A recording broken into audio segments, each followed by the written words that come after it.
Fala, galera!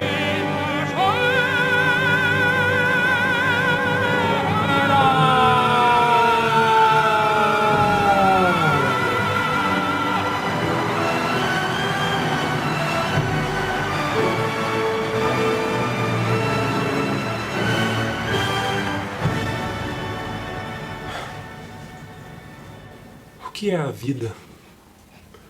O que é a vida? O que é a vida?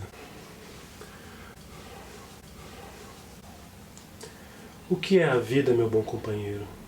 O que é a vida?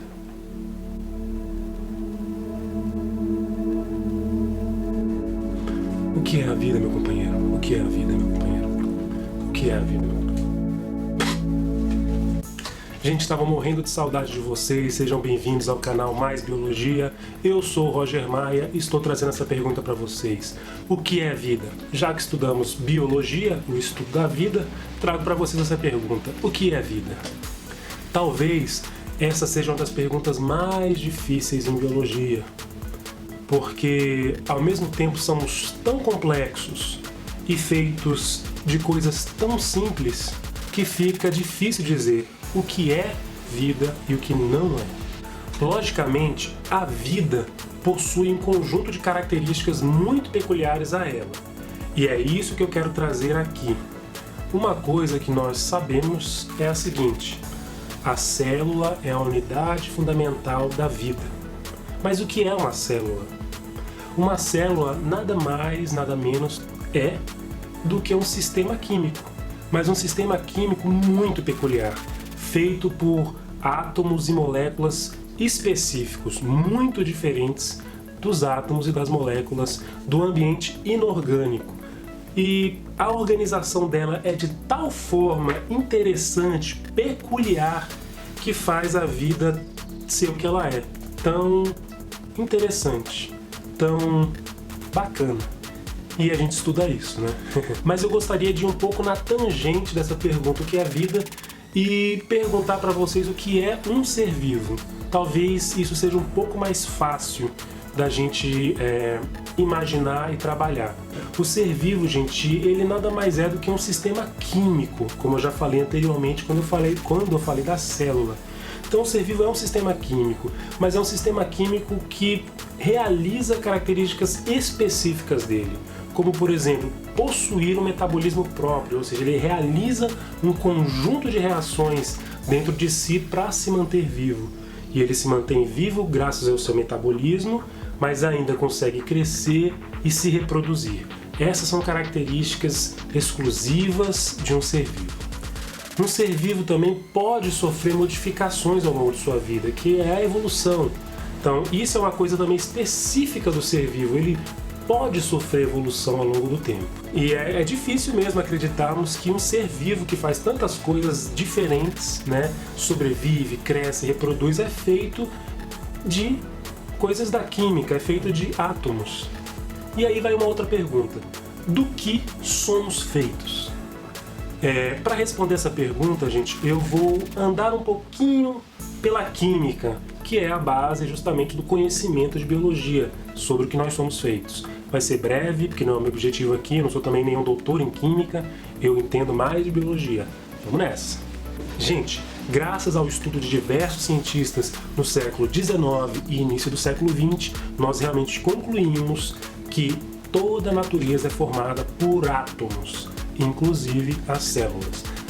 Tudo na natureza desse planeta é formado por átomos. E como é um átomo? O átomo, ele é uma unidade da matéria e, em termos estruturais, ele possui a seguinte forma: ele tem um núcleo que tem prótons e nêutrons, ou seja, partículas.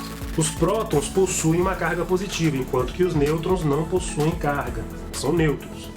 Além disso, em volta desse núcleo existem elétrons que rodeiam, circundam esse núcleo, né, e ficam em regiões chamadas orbitais. Essa região é a eletrosfera.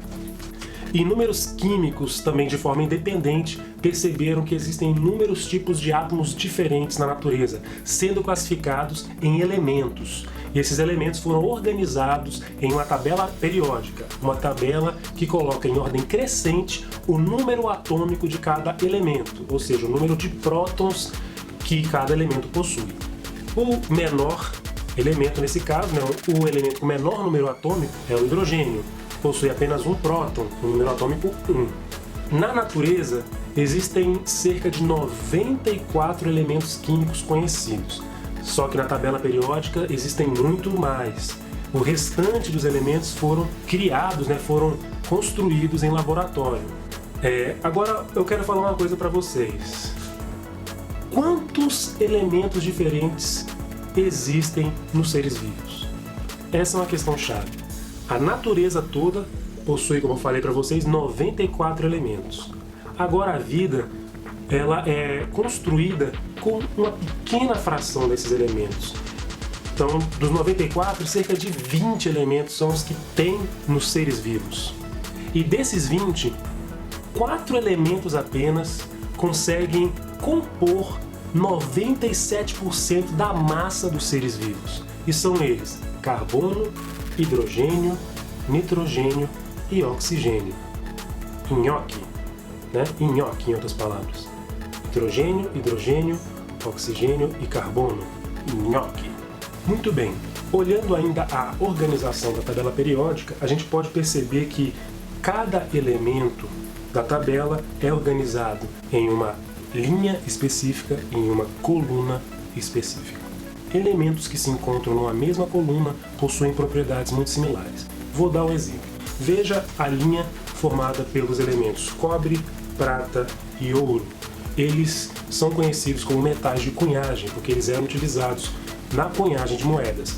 Eles possuem ainda uma alta condutividade elétrica, podem ser dúcteis, né? Então possuem várias características que os deixam similares em suas propriedades e por isso são colocados numa mesma coluna.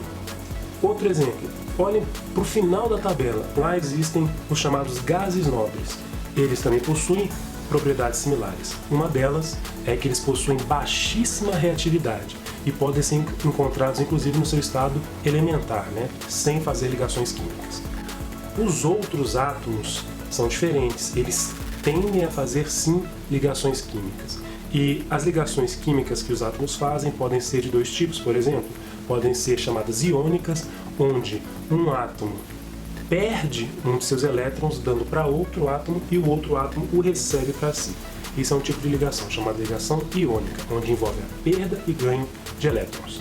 Já existe um outro tipo de ligação chamado covalente, que não envolve nem perda nem ganho, mas envolve o compartilhamento de elétrons de ambos os átomos que estão fazendo a ligação. A ligação covalente é muito interessante para a vida, porque ela permite que átomos se liguem entre si e formem moléculas, inclusive grandes, moléculas com tamanhos enormes. E isso é muito importante para a vida, porque essas moléculas com tamanhos enormes podem fornecer para a gente sustentação, podem fornecer para a gente acúmulo de alimento para momentos de necessidade, dentre outras funções. Isso então é algo importante para a vida, essas moléculas de tamanhos grandes. Falaremos mais para frente exemplos dessas moléculas, como açúcares, lipídios, proteínas e o nosso próprio DNA, nosso próprio material genético, que é uma imensa molécula. Nessa aula, tentamos definir o que é vida. Percebemos que não é algo trivial. Tentamos também definir um ser vivo, que possui características específicas, né? Um metabolismo próprio, capacidade de sobreviver, crescer e de reproduzir, e ainda pode sofrer mudanças, especialmente no seu material genético, que compõe a parte da evolução. São esses atributos exclusivos dos seres vivos. Os seres vivos são formados por células, a unidade básica do ser vivo, e a célula, apesar de ser complexa, é também simples, formada por materiais simples, que são os átomos, que se associam formando moléculas e assim por diante. Demos uma olhada na tabela periódica e vimos quais os elementos são os mais importantes para a vida.